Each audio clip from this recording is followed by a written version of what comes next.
آج کا جو موضوع ہے بریسٹ کینسر ہے۔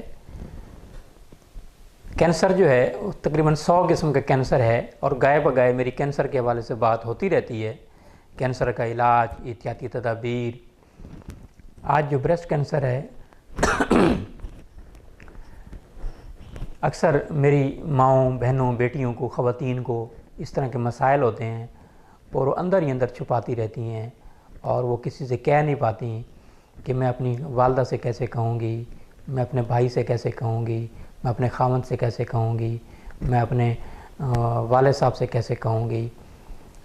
تو اس میں میری ایسی بہن، خواتین، ماؤں، بہنوں، بیٹیوں کے لیے مشورہ ہے کہ آپ جو ہے اس مرض کو نہ چھپائیں۔ اگر آپ ماں سے کہیں گے تو ماں آپ کی بہترین دوست ہے، ماں بیٹی کی بہترین دوست ہے، بیٹی ماں کی بہترین دوست ہے۔ اور اگر آپ اپنے والد صاحب سے کہیں گی تو جس والد نے آپ کی پرورش کی ہے، آپ ان کی بیٹی ہیں، تو ان سے آپ کو چھپانے کی کوئی ضرورت نہیں ہے۔ اگر آپ کا بھائی ہے تو بھائی اور بہن جو ہے بہترین دوست ہیں، تو آپ بھائی سے بھی کہہ سکتی ہیں، آپ اپنے خاوند سے بھی کہہ سکتی ہیں۔ اب آپ یہ سمجھتی ہیں کہ میں اگر لیڈی ڈاکٹر کے پاس جاؤں گی تو وہ کیسے بتاؤں گی، تو اس کے لیے ڈاکٹر کے پاس آپ کو جانے کی ضرورت نہیں ہے۔ لیڈیز ڈاکٹرز بھی بہت ساری ایسی ہیں جن سے آپ اپنا چیک اپ کروا سکتی ہیں۔ اور ایک جدید قسم کا میموگرام ٹیسٹ آیا ہے، جس سے آپ جو ہے اگر 2 سال بعد میں جو مرض ہونے والا ہے وہ بھی آپ کو اس سے آگاہ کر دے گا۔ تو آپ اپنا اس میں بر وقت ٹریٹمنٹ کروائیں، بر وقت سب سے پہلے طبی معائنہ کروائیں، اور آپ خود بھی دیکھ سکتی ہیں کہ بائیں ہاتھ سے آپ دائیں ہاتھ کے بریسٹ کو چیک کر سکتی ہیں، اور دائیں ہاتھ سے بائیں سائڈ کے بریسٹ کو آپ چیک کر سکتی ہیں، اور آپ دیکھ سکتی ہیں کہ اس میں نشو و نما کوئی ایسی گروتھ تو نہیں ہو رہی جو ہے جسمانی طور پہ غیر مفید ہے، جیسے بغل میں کوئی گروتھ ہو رہی ہے، گلٹیاں بن رہی ہیں، رسولیاں بن رہی ہیں۔ اسی طرح جو ہے آپ کے نپل کا سائز کیسا ہے، نپل کا سائز جو ہے وہ اندر کی طرف دھس تو نہیں رہا، تو یہ آپ ساری چیزیں دیکھیں، اور آپ یہ دیکھیں کہ اس میں کوئی سائز میں تو تبدیلی نہیں آ رہی، جسمانی کوئی تبدیلی تو نہیں آ رہی، تو یہ آپ تمام چیزیں چیک کریں۔ اور اگر آپ یہ محسوس کرتی ہیں کوئی گلٹیاں یا رسولیاں بن رہی ہیں بریسٹ میں، تو آپ اس کا بر وقت بھی معائنہ کروائیں، اور کسی ایسی خاتون جو آپ کے نزدیک ہوں ان سے آپ چیک کروائیں۔ اور آپ بر وقت اگر آپ چیک کروائیں گی تو آپ یہ ہے کہ آپ امراض سے بچ سکتی ہیں۔ اگر بریسٹ کا کینسر جو ہے حد سے تجاوز ہو گیا تو پھر آپ کے لاکھوں سے کروڑوں روپے بھی ضائع، اور آپ کی صحت بھی ختم۔ اس لیے میری بہنیں، مائیں، بیٹیاں، آپ بر وقت جو ہے نا بریسٹ کینسر کے حوالے سے جلد از جلد اپنے طبی معالج سے رابطہ کیجیے۔ یہ تو تھا میں نے آپ کو جو جسم میں غیر معمولی نشو و نما ہوتی ہے اس حوالے سے چھاتی کا سرطان کے حوالے سے بتایا۔ اس کی وجوہات کیا ہیں؟ وجوہات آپ کو بتاؤں، ایسی خواتین جو الکوہل کا استعمال کرتی ہیں، ایسی خواتین جو نیکوٹین کا استعمال کرتی ہیں، پان سگریٹ کا استعمال کرتی ہیں، اس سے بھی ان کو بریسٹ کینسر ہونے کے چانسز ہوتے ہیں۔ چرس کا استعمال کرتی ہیں، افیون کا استعمال، نشہ آور چیزیں استعمال کرتی ہیں، اور آج کل ایک جدید قسم کا حقہ آیا ہوا ہے، اس کی اسموکنگ کرتی ہیں، تو بریسٹ کا کینسر ہونے کا سبب ہو سکتا ہے۔ اسی طرح ایسی خواتین جن کو سکیبیز ہو، پرانی خارش ہو، تو ان کو بھی یہ مسئلہ ہو سکتا ہے۔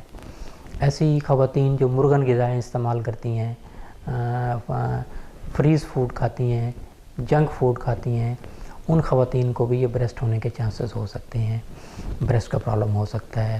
اور اسی طرح جو ہے ایسی خواتین جن کو اپنا جو ہے نا جو بے اولاد ہوں، جن کو اپنا جو ہے نا بانجھ پن کا شکار ہوں، وہ بھی بریسٹ کینسر ان کو ہو سکتا ہے۔ اسی طرح ایسی خواتین جن کو پیریڈز نہ آ رہے ہوں، پیریڈز کی کمی کی وجہ سے، پیریڈز ایام کی باقاعدگی کی وجہ سے ایامز نہ آتے ہوں، تو ان کو بھی یہ بریسٹ کا کینسر ہو سکتا ہے۔ ایسی خواتین جو ہارمونز کی تھراپی لیتی ہوں کہ ہم ینگ رہیں، بہت زیادہ عمر تک ہم ینگ رہیں، تو ایسی خواتین کو بھی بریسٹ کینسر کا ہونے کا خدشہ ہو سکتا ہے۔ بعض اوقات فیملی کینسر بھی ہوتا ہے، تو ایسی خواتین کو بھی ہو سکتا ہے جن کے آلریڈی جینیٹک پرابلم ہوں۔ اچھا، موٹاپا بھی مین سبب بن سکتا ہے کینسر ہونے کا۔ شوگر جو خطرناک ایک مرض ہے، سائلنٹ کلر ہے، اگر وہ بھی زیادہ عرصے تک ہو تو پھر ایسی خواتین کو بھی بریسٹ کینسر ہونے کا خدشہ ہو سکتا ہے۔ تو اس کا علاج کیسے ممکن ہے؟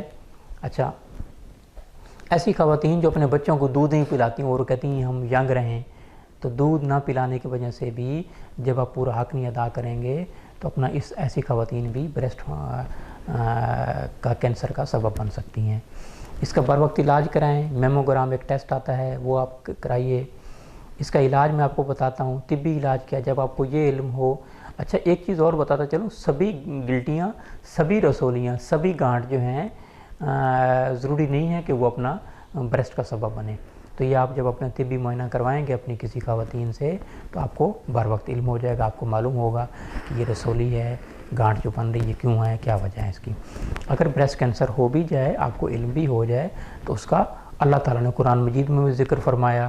تو اس کا میں آپ کو وظیفہ بھی بتاتا ہوں کہ آپ سورۃ مریم اول آخر درود ابراہیمی، درمیان میں سورۃ مریم پڑھیے صبح کی نماز کے بعد اور 41 دن پڑھیے، انشاءاللہ آپ کو شفا ہوگی۔ دوسرے نمبر پہ سورۃ الانبیاء آیت نمبر 83، یہ آپ پڑھیے صبح دوپہر شام 3 ٹائم، شام 5 ٹائم آپ پڑھیے۔ 5 ٹائم پڑھنے کے بعد آپ جو ہے اول آخر درود ابراہیمی، درمیان میں یہ آیت پڑھیے، 41 مرتبہ پڑھیے ہر نماز کے بعد، تو انشاءاللہ آپ کو شفا ہوگی۔ اب نباتات سے جو علاج ہے، کریلا بہترین علاج ہے۔ کریلا سے آپ کینسر کا علاج کر سکتے ہیں۔ کریلا اینٹی کینسر ہے، کریلے کا جوس بنا کے استعمال کیجئے تو یہ بھی بہت مفید ہے کینسر کے امراض کے لیے۔ اس طرح اخروٹ کا استعمال کریں، اخروٹ جو ہے آپ کے کینسر کے بچاؤ کے لیے بہت مفید ہے۔